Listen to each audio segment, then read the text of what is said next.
अध्याय पहिला. मेधा ऋषी सुरत राजाला व समाधी देवीला महात्म्य सांगतात. मधु कैटभाचा वध. भगवान विष्णू क्षीरसागरातून योगनिद्रेतून असताना मधु आणि कैटभ या दैत्याचा मारण्यासाठी स्वतः ब्रह्मदेवाने जिचे स्तवन केले त्या महाकाली देवीला माझा नमस्कार असो. त्या महाकालीने आपल्या 10 हातांनी खडक, चक्र, गदा, बाण, धनुष्य, परीघ, शुल्क, भुशुंडी, मस्तक व शंख धारण केले आहे. 3 नेत्र असलेल्या त्या देवीने शरीरावर दिव्य अलंकार धारण केले आहेत. 10 मुखे, 10 पाय, 10 असलेल्या देवीच्या शरीरातील शरीरकांती मण्याप्रमाणे आहे. ज्या चंडिका देवीला माझा नमस्कार असो.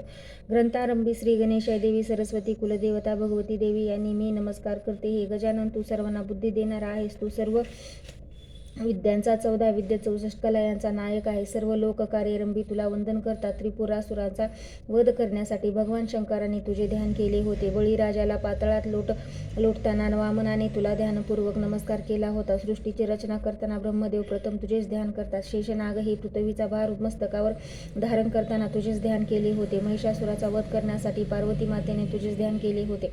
मोक्षमुक्तीसाठी सिद्धाधिक तुझेच ध्यान करतात. विश्वावर विजय मिळवण्यासाठी कामदेव मदनही तुझेच ध्यान करतो. तुला माझा साष्टांग नमस्कार असो. हे गणेश, तुला मला बुद्धी देव, माझ्याकडून देवी महात्म्य वदवून घे. ब्रह्मदेव कन्ये शारदे देवी, तू सर्व विद्यांची स्वामिनी आहेस. तू ब्रह्मदिकांची जननी साक्षात ओंकार स्वरूप आहेस. तुला माझा नमस्कार असो. हे महाविष्णू, तुझी कृपा झाली असता मुख मनुष्य व्यक्त होतो. पंगू पांगळ ही पर्वत ओलांडून जातो. तुझ्या कृपेने सामर्थ्य असे आहे. तुला माझा नमस्कार असो. तू ब्रह्मदेवाच्या मुखावर सरस्वतीची स्थापना केलीस, त्यामुळे तो 4ही वेद बोलू लागला. तूच शिवशक्ती सूर्य गणपती आहेस. तुला माझा नमस्कार असो. श्री दत्तगुरु, वसिष्ठ, वाल्मिकी, नारद, शुक्र इत्यादींना माझा नमस्कार असो.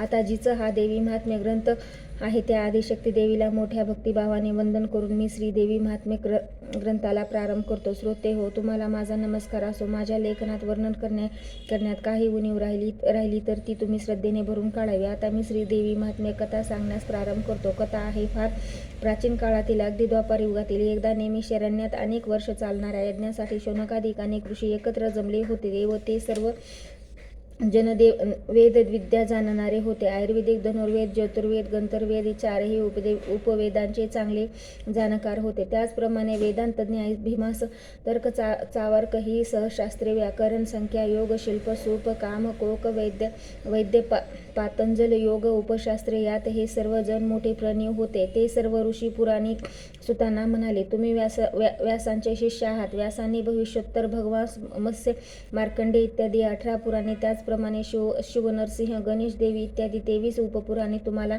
शिवकविला आहेत. या व्यासांच्या कृपेने तुम्ही या सर्व पुराणात मोठे निपुण आहात. त्या व्यासांच्या कृपेने तुम्ही पुराण सांगत. आम्ही यापूर्वी तुमच्या मुखाने अनेक ग्रंथ ऐकले आहेत. आम्ही जे प्रश्न विचारले होते त्या सर्वांची उत्तरे तुम्ही दिली आहेत. यापूर्वी तुम्ही जी महात्म्ये सांगितली ती ऐकून आम्ही अगदी तृप्त झालो आहोत. आता आम्हाला देवी महात्म्य सांगण्याची कृपा करावी. ओंकार स्वरूप आदिमाया अनंत शक्तीची स्वामिनी आहे. तिने अनंत अवतार घेऊन आपल्या भक्तांचे रक्षण केले आहे, आजही करीत आहे. महाकालीने भगवान विष्णूच्या देहापासून अवतार घेतला व विष्णूच्या हस्ते मुतकैटभ दैत्याचा वध केला. हा देवीचा पहिला अवतार. ती अवतार कथा आम्हाला विस्ताराने सांगा. दुसऱ्या अवतारात महालक्ष्मी महिषासुराचा वध केला. सर्व देवांच्या तेजापासून महालक्ष्मी उत्पन्न झाली. तो सगळा इतिहास आम्हाला विस्तारपूर्वक सांगावा. पार्वतीच्या देहापासून महासरस्वती अवतार घेतला व शुभ निशुंभ दैत्याचा वध केला. हा देवीचा तिसरा अवतार. ती अवतार कथा आम्हाला सांगावी. या अवतार कथा श्रवण केल्या असता पापी लोक पावन होतात. देवीची आणखी कोणते अवतार घेतले त्या सर्व अवतार कथा आम्हाला ऐकण्याची इच्छा आहे. हे व्यासव्यांच्या कृपाप्रसादाने तुम्ही त्रिकालज्ञानी आहात, त्यामुळे तुम्ही हे सर्व सांगू शकाल. त्या नेहमी शरण्यात शौनकादी ऋषींनी अशी विनंती केली असता सुतांना अतिशय आनंद झाला. त्यांनी श्रीदेवी महात्म्य सांगण्यास प्रारंभ केला. सूत म्हणाले, आता तुम्ही मला जे विचारले ते पूर्व सर्व ऋषींनी मार्कंडेय ऋषींना विचारले होते. मार्कंडेयांनी सांगितले. कथा मार्कंडेय पुराणात आली आहे. व्यासांनी ती कथा जशी सांगितली तशीच मी तुम्हाला सांगतो. ती तुम्ही शांतचित्तेने ऐका. हे देवी महात्म्य अत्यंत पवित्र असून त्याला सप्तशती असे म्हणतात. 700 महामंत्र असलेल्या ह्या महामंत्रोक्त वेदव्यासांनी सांगितले आहे. या 700 श्लोकांचे महात्म्य ब्रह्मदिकांनाही कळत नाही. या देवी महात्म्याचे मोठ्या श्रद्धेने जे पठण वाचन करील त्यांना 4 पुरुषार्थ, धर्म, अर्थ, काम व मोक्ष प्राप्त होईल. सर्व कामना इच्छा पूर्ण होतील. जो कोणी निष्काम भावनेने या महात्म्याचे पठण श्रवण करील त्याला भवानी देवी मोक्ष देईल. विशेषत कृष्ण चतुर्दशी, अष्टमी किंवा नवरात्र या देवी महात्म्य ग्रंथपठणाचे फळ फार मोठे आहे. या देवी महात्म्याचे नित्यपठण केले असता स्वतः देवी श्रवण करते असे वेदा एकमुखाने सांगतात, असे पुराणात सांगितले आहे. ब्रह्मदेव आणि मार्कंडेयाला देवी कवच, अर्गला स्तुती व कीलक सांगितले आहे. यांचे प्रथम पठण करावे व नंतर देवी महात्म्य सप्तशती वाचावे. हे पठण शक्यतो होत नसेल तर शक्य असेल तर ते श्रेष्ठ ब्राह्मणाकडून पठण करावे. मोठ्या भक्तिभावाने हे महात्म्य पठण करताना जर काही अशुद्ध उच्चार केले तरी सुद्धा देवी संतुष्ट होते, हे लक्षात घ्यावे. देवी भक्तांनी भावभक्ती पाहते, परंतु अंतःकरणात भक्ती, श्रद्धा, प्रेम नसेल तर नुसते शुद्ध पठण व्यर्थ जाते. भक्तिहीन पठण करणाऱ्यावर देवीचा कोप होतो. ब्रह्मा, विष्णू, महेश इत्यादी देवांनी कवचाची रचना केली आहे. त्यांच्या केवळ पठणाने हे सर्व पुरुषार्थाचा प्राप्ती होते व जो भक्त अर्गला स्तुतीचे पठण करतो त्याच्यावर देवी प्रसन्न होते व ती आपल्या भक्ताला 700 वर देते. महादेवाने केलेल्या कीलकाचे जो पठण करतो त्याला सर्व मंत्र विनाशाय प्राप्त होतात. स्वतः मार्कंडेयाने कवच, अर्गला स्तुती व कीलक यांचा जप करून 14 कल्प आयुष्य कमविले. कल्प ब्रह्मदेवाचा दिवस सुमारे 432 कोटी सौरवर्ष व एकूण 14 स्मार्त म्हणजे स्मृती वध घेऊन गेला. त्यांची नावे अशी: दुर्वास, विश्वामित्र, ब्रह्मदेव, मार्कंडेय, इंद्र, बाणासुर, नारायण, कार्तिकेय, ददीचे, राम, कण्व, भार्गव, बृहस्पती व गौतम हे सर्व शिव होते. या 14चे स्मरण केले असता सर्व अधिव्याधी नाहीशी होतात. पार्वतीपती शंकर त्यांच्यावर प्रसन्न होते. सूत म्हणाले, ऋषी हो, मी आता देवीचे अवताराचे कारण सांगतो, ते एकाग्र चित्तेने श्रवण करा. ब्रह्मा, विष्णू व महेश हे देवीचेच पुत्र. त्यांच्यावर संकट आले असता देवी अवतार घेऊन असे दुष्टाचा नाश करते, अर्धमाचा नाशवर धर्माची स्थापना करीते, असे या आपल्या भक्तांचे रक्षण करीत असे याविषयी हे मी आता प्राचीन इतिहास सांगतो. ब्रह्मा कल्पातील 14 मनवत्तरातील सूर्यपुत्र सर्व निर्माणू हा 8वा मनू त्यांची जन्मकथा सांगतो. देवीच्या कृपेने हा सर्व मनू राजा झाला. त्या ध्रुवासारखे आढळ ज्यांच्या मिळाले होते त्यांचे पूर्वजन्माची कथा सांगतो. ते एका पूर्वी सौराष्ट्राचे मनवत्तरामध्ये सुरत नावाचा राजा होऊन गेला. तो उदार प्रजपालना, दक्ष, सत्यवादी, कर्मनिष्ठ, ब्राह्मणाची पूजा करणारा, गुरुभक्त, दानशील होता. तो कुणाचेही शत्रुत्व करीत नसे. ते धनुर्वेदात पारंगत होता. तो आपल्या प्रजेचे अगदी पुत्रवंत पालन करीत असे. असे असताना हे क्षत्रिय राक्षस यवनी यांनी आपल्या प्रचंड सेना उभारून राजाशी शत्रुत्व सुरू केले. त्याने युद्धोनीची पर्वा न करता अन्यायाने सुरताचे राज्य घेण्याची तयारी केली. सुरत राजानेही आपले सैन्य घेऊन युद्धाला सामोरे गेले. त्याचे शत्रुत्व प्रचंड युद्ध झाले. शत्रूंनी सैन्य थोडे होते म्हणून सुरताचे सैन्य मोठे होते. पण युद्धात शत्रूचा जप झाला. पराभूत झालेला राजा आपल्या नगरात परत आला व त्यांचे राज्य करू लागला. परंतु तेथे शत्रू पक्षाचे लोक आले. राजाचे जे मंत्री प्रधान होते ते शत्रू पक्षाला मिळाले. शत्रूने राजाचे सर्व काही हिरावून घेतले. राजाला अतिशय दुःख झाले. आता काय करावे, कोठे जावे, बाहेर लोकांना तोंड कसे दाखवावे, येथे खंदकात लपून बसावे, ही पुन्हा युद्ध करावे. दृष्टबुद्धीच्या मंत्र्यांनी आपल्याला पकडून शत्रूंचे हवाले केले तर आपले काय होईल, असा विचार करून अतिशय खिन्न झालेला तो सुरत राजा एकटाच घोड्यावर बसून कोणालाही काही न कळू देता नगरातून बाहेर पडला. एक घनदाट अरण्यात शिरला. त्या अरण्यात तपस्वी मेधा ऋषीने आश्रम आहे हे जाणून तो राजा त्या आश्रमाकडे गेला. ती आश्रम पाहून राजाला अतिशय आनंद झाला. नदीच्या काठावर असलेला तो आश्रम अतिशय रमणीय होता व त्या आश्रमात अनेक हिंस्र प्राणी आपापसातील जन्मजात वैर विसरून मोठ्या आनंदाने एकत्र राहत होते. हंस, करवा, मोर, कोकिळ इत्यादी पक्षी गोड आवाजात गात होते. अनेक प्रकारच्या पवित्र वृक्षवेलीने तो आश्रम अधिक रमणीय वाटत होता. आश्रमातील ऋषीमुनी शिष्यवेद मंत्र म्हणते होते.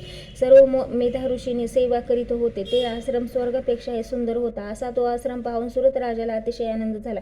राजाने मेधा ऋषींना साष्टांग नमस्कार घातला. ऋषींनी त्यांचे योदाचित स्वागत करून त्यांची सर्व विचारपूस केली. तेव्हा राजा म्हणाला, मी सुरत नावाचा राजा आहे. शत्रूंनी माझा पराभव केला आहे. त्यामुळे राज्य, गृह, पत्नी या सर्वांचा त्याग करून मी आपल्या शरण आलो आहे. आपल्या आज्ञेनुसार मी वागेन. मेधा ऋषी म्हणाले, राजा तू कसलीही चिंता करू नकोस. येथे तुझे शत्रू येणार नाहीत. राजा येथे हिंसा मात्र करावयाची नाही. मेधा ऋषीने असे सांगितले असता सुरत राजा निर्भय होऊन त्या आश्रमात राहू लागला. एकदा तो राजा आश्रमातील वृक्षाच्या सावलीखाली बसला होता. त्याला आपल्या घरदाराची आठवण झाली आणि तो अतिशय चिंतूर होऊन विचार करू लागला. शत्रूंनी माझे राज्य हरण केले, त्यामुळे माझे सगळे प्रजानन अगदी त्रासून गेले असतील. माझे प्रधान हे सेवक शत्रूंच्या अधीन झालेले आहेत. त्या शत्रूंनी दूत मद वेश्य इत्यादी व्यसनात माझी सगळी संपत्ती खर्चून टाकली असेल. ते शत्रू माझे मंत्री हे पापी असल्यामुळे सत्याने वागत नसतील. अशा प्रकारे तो राजा चिंता करीत बसला होता. त्यावेळी एक दुःखी कष्टी झालेला वेश्य तेथे आला. त्याचे नाव समाधी. राजा त्याची सगळी विचारपूस केली व तू दुःखी कष्टी का झाला आहेस असे विचारले. त्यावर तो वेश्य म्हणाला, मी वेश्य जातीचा असून माझे नाव समाधी आहे. मी खूप श्रीमंत, धर्मशाली, सत्यवादी, सरळ स्वभावाचा असतानाही धनलोभ दृष्ट असलेला माझ्या बायका मुलांनी नातलगांनी माझा त्याग केल्यामुळे मी वनात आलो आहे. मी येथे आल्यामुळे माझ्या कुटुंबाची काहीच खुशाली मला समजत नाही. माझ्या कुटुंबाला आता कोणाचे आधार नाही. माझ्या वियोगाने ते अत्यंत दुःखी, चिंताग्रस्त, शोकाकुल असतील. मी काळजी, माझ्या मनाला थोडीही शांती मिळत नाही. माझ्या कुटुंबाला मी कधी बरे पाहीन. राजा म्हणाला, अरे ज्या दुराचारी बायका मुलांनी तुझ्या त्याग केला त्यांना पाहून तुला कसले सुख प्राप्त होणार आहे. समाधी वेश्य म्हणाला, तो म्हणतोस ते खरे आहे, परंतु माझे मन माय मोह सोडित नाही. ज्यांनी मला घालवून दिले, माझी सगळी संपत्ती हडप केली, त्यांच्याच स्नेहात माझे मन अडकले आहे. या मोहाचे स्नेहाचे कारण काय हे मला समजत नाही. मग सुरत राजाने समाधी वेशाला मेधा ऋषीकडे गेले. त्याने ऋषींना साष्टांग नमस्कार घातला. राजा हात जोडून मेधा ऋषींना म्हणाले, मुनिवर, माझ्या मनात एक शंका आहे. त्यांचे उत्तर आपण द्यावे अशी माझी प्रार्थना आहे. मुनिवर, माझे मन अतिशय चंचल आहे. ते क्षणाक्षणाला मला मोहात पाडते.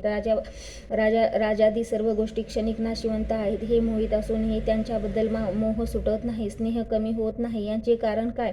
हा मोह निर्माण कसा होतो? माझ्यासारखीच ह्या वेश्याची अवस्था आहे. यांच्या बायका मुलांनी याचे सगळे धन हरण केले व त्याला घराबाहेर काढले, पण याला त्याचा मोह सुटत नाही. हा वेश्य आपल्या बायका मुलाविषयी शोक करीत आहे. माझी अवस्था अगदी तशीच आहे.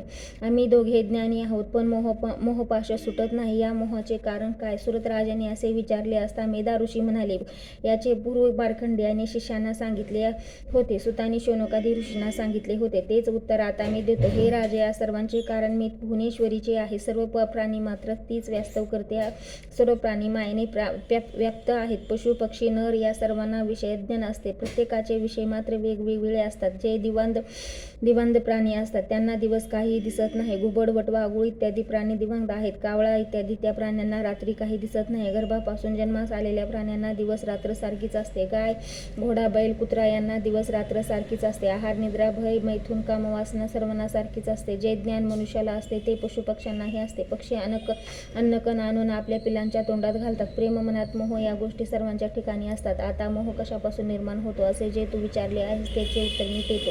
महामायेपासून मोह निर्माण झाला. ज्ञानी जनाची अंतःकरणे ही महामाया मोहित करते. ब्रह्मा, विष्णू, महेश हे ज्ञानी असूनही महामोहित मोहत जगात भ्रमण करीत असतात. ही आदिमाया ज्ञानरूपिणी अनंत ब्रह्मांडाची स्वामिनी असून हिच्या केवळ इच्छेने बद्ध लोक मुक्त होतो. ब्रह्मा, विष्णू, महेश हे तिचे पुत्र असून तिने त्या तिघांना विश्वाची उत्पत्ती, स्थिती व प्रलय ही 3 कार्ये नेमून दिली आहेत. सुरत राजा मेधा ऋषींना म्हणाला, मुनिवर, त्या महामायेची उत्पत्ती कशी झाली, कुणापासून झाली हे सर्व ऐकण्याची मला इच्छा आहे. सर्व विस्तारपूर्वक सांगण्याची कृपा करावी. सुरत राजाने असे विचारले असता मेधा ऋषी म्हणाले, राजा, खरे पाहता ती महामाया देवी नित्य स्वरूप आहे. तिला जन्म मरण काहीच नाही. तिने संपूर्ण विश्वाला व्यापले असून तिच्या इच्छेनेच जगाची उत्पत्ती, स्थिती, लय होते आणि ती अनेक रूपांनी प्रगट होते.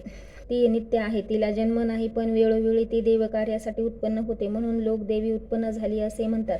केवळ इच्छेने सर्वांचा संहार करते. तिच्या गुणांचे जे श्रवण पठण करतात त्यांना उद्धत्व होते. ती श्रीहरीची योगनिद्रा आहे. पूर्वी त्रिलोक्यात लय होऊन सर्व विश्वजलय झाले. देवादिदेव नारायण शेष्यावर निद्रिस्त झाले होते. तेव्हा त्याच्या कानातील मळापासून मधुकैटभ नावाचे 2 दैत्य निर्माण झाले. ते दैत्य महाभयंकर होते. त्यांचे सामर्थ्य अपाट होते. ब्रह्मदेवाला पाहताच ते त्यांना ठार मारण्याची धावणी गेली. ब्रह्मदेव विश्वाच्या निर्मात्या श्रीहरीच्या नाभी कमलावरून त्याचे वास्तव्य मधुकैटभ दैत्यांना पाहताच तो भयभीत झाला. आपले रक्षण करावे म्हणून त्याने श्रीहरी विष्णूच्या धावा केला, पण विष्णू योगनिद्रेत होते. काही केल्या ते जागे होईना. आता काय करावे, कुणाला शरण जावे, आता आपले रक्षण कोण करणार अशा विचाराने काळजीत पडलेले ब्रह्मदेव हे विचार करू लागले. ज्या योगनिद्रेत विष्णूला निद्रस्त केले आहे ती योगनिद्रा विष्णूची स्वामिनी आहे. म्हणून या योगनिद्रेची आदिशक्ती स्तवन करावे, म्हणजे तो विष्णू निद्रामुक्त होऊन या दैत्याशी युद्ध करील. असा विचार करून ब्रह्मदेवाने योगनिद्रेचे स्तवन केले. ब्रह्मदेवा म्हणाले, हे देवी जगदंबे, तुला माझा नमस्कार असो. स्वहा स्वाधा षटकार असे सर्व स्वर तूच आहेस. तूच जीवनदायी सुधा अमृत आहेस. हे देवी, तू ओंकार स्वरूप आहेस. तूच ब्रह्मा विष्णू महेश या 3 देवांना धारण करतेस, म्हणून तुला आदि त्रिधा असे म्हणतात. हे देवी लक्ष्मी पार्वती सरस्वती, तूच आहेस. तूच या विश्वाला धारण केले आहेस. हे देवी, तूच या विश्वाला निर्माण करतेस, त्यांचे पालन करतेस. शेवटी तूच या विश्वाचा संहार करतेस. हे तिन्ही रूपे तुझीच आहेत. हे देवी, कीर्ती मर्ती धृती कांती क्रांती श्रद्धा रती या रूपाने तूच सर्वांना ठिकाणी वास्तव्य करतेस. हे माते, तुझा काळ रात्री महारात्री मोहरात्री आहेस. तूच शोभा लज्जा बुद्धी तुष्टी वृष्टी शांती. माते, तू खड्गाधारिणी शूलधारिणी घोर रूपे आहेस. तू गदा चक्र शंख धनुष्य धारण केले आहेस. बाणा पशुंडी शय्यक अस्त्र व परीखी तुझी अस्त्रे आहेत. तू सौम्यात तर सर्वाधिक सुंदर आहेस. तू परात परमेश्वरी आहेस. सगळे स्थावर जंगम विश्व तूच आहेत. पंचमहाभूते शक्ती काळ तुझ्या सत्तेत चालत असतात. ज्या ठिकाणी ज्या वास्तू आहेत त्यांची शक्ती तूच आहेत. माते, या विश्वाला निर्माण करणार जो नारायण, त्यालाही तू निद्रस्त केले आहेस. अशा तुझे स्तवन करण्यास कोण बरे सामर्थ आहे? ब्रह्मा विष्णू महेश या तू शरीरातून केलेस, ते सुद्धा तुझे चरित्र जाण्यास असमर्थ आहेत, कारण तुझे महात्म्य वर्णन करणे खरोखर दुर्गत आहे. असे असतानाही मी तुझे यशाशक्ती स्तवन केले आहे. हे देवी, मधु आणि कैटभ हे 2 भयंकर दैत्य आहेत. त्यांना तू मोहित